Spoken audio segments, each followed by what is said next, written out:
Вітаю вас, друзі! Смачного! Як ви, напевно, знаєте, учора сили безпілотних систем атакували два логістичні хаби росіян у Московській області, і вони згоріли.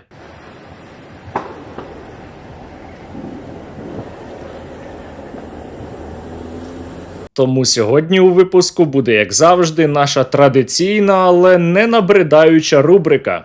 Ну что, друзья, что называется, фаталити. Сегодня опять ударили по Валберес. Горит наша работа за почти 8 лет. 8 лет. 8 лет. Нікчемні безхребетні істоти, тобто росіяни, учора весь день плакали та ридали та плакали від того, яке несправедливе життя. Одна новость краше другой.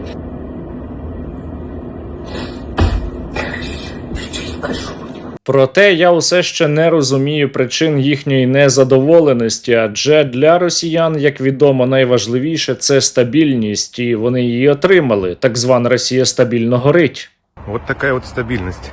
Нестабильная стабильность. Стабильность – это крайне важно. Вот этим надо дорожить. Ну а що стосується компанії Wildberries, то я не думаю, що зараз вона припинить своє існування взагалі, хоча усе може бути. Я гадаю, вона почне ще більше роззосереджувати логістику, почне орієнтуватися на менші склади, їй буде важче, але вона буде намагатися працювати. Хоча росіяни у це не вірять. Валберес все. Все. Все. Все? Ну, я в шоке. Все.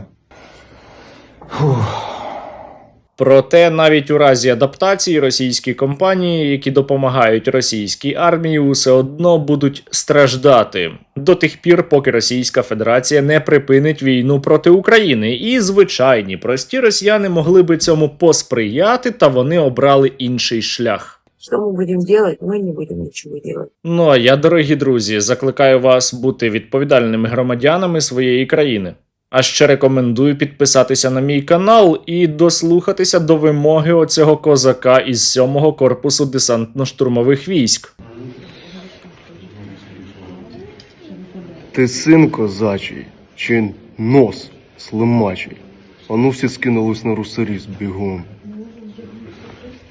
Не знаю, як ви, а я сьогодні на русоріз вже задонатив 100 тисяч гривень. Це кошти від продажу реклами, якщо що, контакти рекламного менеджера є також у описі до цього відео, як і реквізити для того, щоб задонатити. Долучайтеся до збору. Учора росіяни, які каталися під Москвою, могли побачити дуже таке, знаєте, характерне для так званої Росії видовище. З одного боку пожежа після атаки українських безпілотників, і з іншого боку черга за пальним. Вот квинтэссенция происходящего – это, с одной стороны, огромная очередь на заправку с бензином, и с другой стороны, горящий склад Каледино Wildberries. Нова серія паливної кризи на болотах тільки починається. Росіяни не можуть придбати бензин вже у багатьох регіонах своєї недокраїни. Ну все, мы приехали, как говорится. Бензина нет. Бензина нет нигде, заправиться невозможно. Перед Крымским мостом бензина нет. То есть негде заправиться. Бензина просто нет нигде. И бензин закончился. Бензина нет. Вот он и кризис, как говорится. У меня истерика. А там, де можна заправитися, є величезні черги. Проте росіяни не завжди мають можливість залити собі бензин, бо поки вони у цих чергах стоять, він може закінчитися. Вот так вот нету пробок на заправку. Бензин есть в свободном доступе. Заправляйся, не хочу. Вот до сюда стоят, потом дорогу освободили для проезда и дальше. Проблеми із бензином почали виникати не лише у віддалених регіонах так званої Російської Федерації, на які росіянам загалом плювати, а й у столиці, у Москві. Ситуация в Москве. Бензина нет. Найскладнішою ситуація лишається на тимчасово окупованих територіях України, зокрема у Криму. Там, кажуть, бензин може коштувати вже по 450 рублей, що за сьогоднішнім курсом дорівнює 239 гривень. 450 рублей за литр 95-го бензина. Именно по такой стоимости начали продавать бензин в Крыму. Тому й не дивно, що можна спостерігати усе більше боїв між росіянами. Тут я не буду їх показувати, бо YouTube може відео заблокувати, але у себе у телеграм-каналі учора я публікував цілу добірку, а ще все частіше видно росіян на конях. Вот выехали с тайфунчиком за бензином заправиться. Дома бензин закончился. Головна причина паливної кризи на так званій Росії – це українські атаки на російські нафтопереробні заводи і в цілому на паливну інфраструктуру. Вже зараз у росіян переробляється нафти на бензин стільки ж, скільки і на початку 2000-х, але представники російської влади, один так званий депутат так званої Госдуми, так званої Росії переконаний, що це усе саботаж. Как это называется? Саботаж. То есть топливо есть, бензоколонков нет. Система в саботаже. І з одного боку це абсолютна дичина, тому що головною причиною є атаки українських безпілотників, але з іншого боку він трошки має рацію. Тому що за повідомленнями медіа-окупантів, бензин, який росіяни завозили до країни із Індії та Марокко, досі не надійшов на внутрішній ринок, тому що пальне не зливають із танкерів у Мурманську, бо нафтові компанії не можуть домовитися із регуляторами за ціну на продаж такого бензину. Тому росіянам загалом доводиться терпеть і запитувати, як таке сталося, коли усе це закінчиться. В общем и целом вопрос, сколько, это будет продолжаться? Это нереально уже. Что такое? Вроде ситуация нормализовалась. Почему опять все вот так вот через одно место? Про те, чому усе отак у росіян через одне місце, задумався і один із ідеологів рашизму та соратник Владіміра Путіна Дугін, який каже, що Російська Федерація не досягла жодної із поставлених цілей у війні проти України. Мы не добились поставленных целей, объявленных в специальной военной операции, ни в минимальном масштабе, ни в среднем, ни в максимальном, ни в каком. Він переконаний, що так звана Росія загалом зробила усе правильно, просто вона не очікувала, що Україні почне допомагати Захід. А Захід, я маю сказати, почав Україні допомагати, тому що українці стали боротися за свою державу. Слабким ніхто не допомагає. Понятно, что мы столкнулись с очень сложной силой в этой войне. Это сила внешняя. Мы воюем не с украинцами, а с Западом.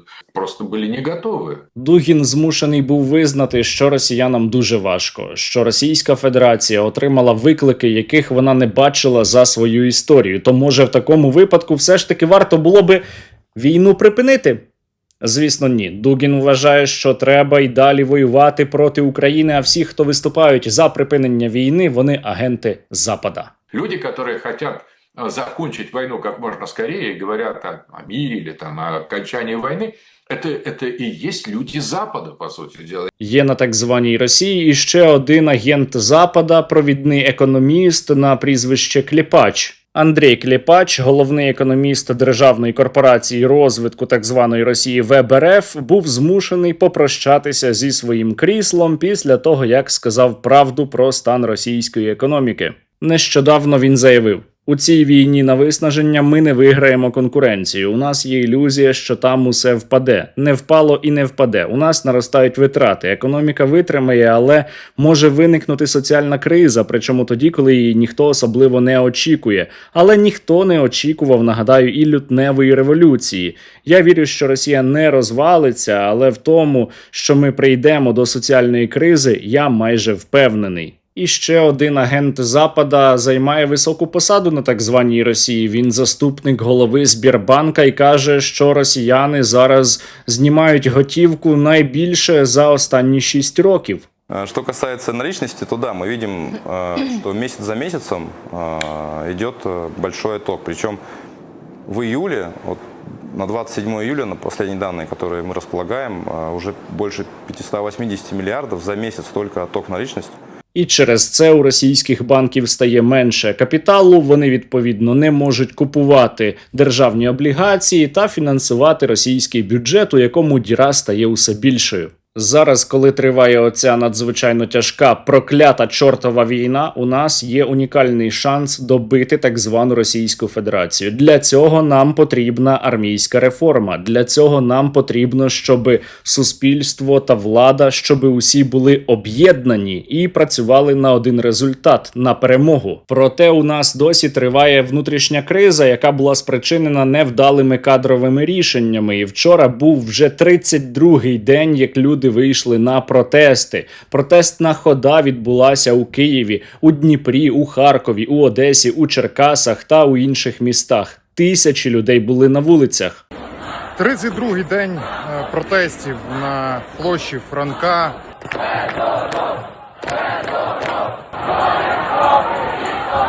Черкаси вимагають військової реформи. Є ока, не мовчайте.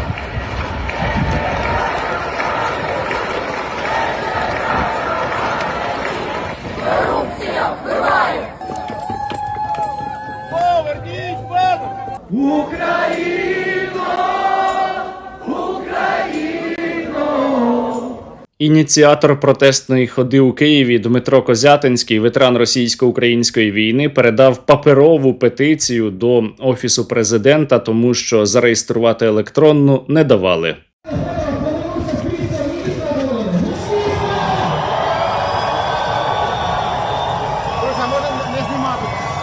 І це дуже показова ситуація сама по собі.